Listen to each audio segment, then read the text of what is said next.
Food. We can't survive without it. But the way we're producing it right now is pretty hard to live with too. You may not think of biodiversity loss, climate change, and our food system as interlinked, but the way we produce food today is the #1 cause of biodiversity loss globally, and is responsible for nearly 1/3 of all global greenhouse gas emissions.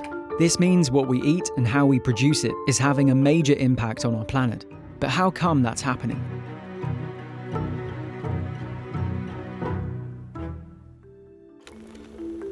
Here's what's actually going on. Food production is driving biodiversity loss through overfishing and converting natural spaces to agricultural land. We're deforesting huge areas on a large scale to make space to produce food, which results in biodiversity loss.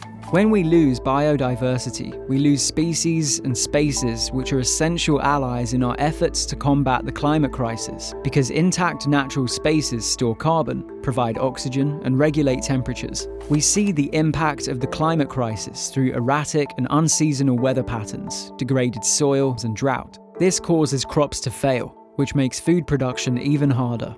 And so the negative cycle continues. The good news is that people are waking up to the issue and taking matters into their own hands.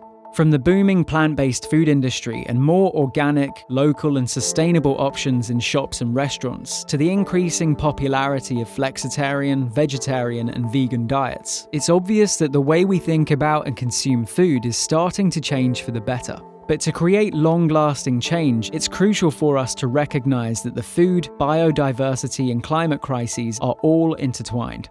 To tackle one, we need to see them as different slices of the same pie. Currently, we use more than enough land to feed the world a healthy, sustainable diet. If we adopt practices that are good for nature and biodiversity, we can eliminate the need to convert more natural spaces to agriculture. A global shift away from eating intensely raised livestock to eating more plants would use less land to produce food and reduce greenhouse gas emissions. This all helps to mitigate climate change, and a more stable climate then gives us more stability to grow crops. And so the positive cycle continues. There is hope, it's not too late yet. But individuals, governments, and businesses all need to act now to bring the changes needed for an environmental revolution. The clock is ticking.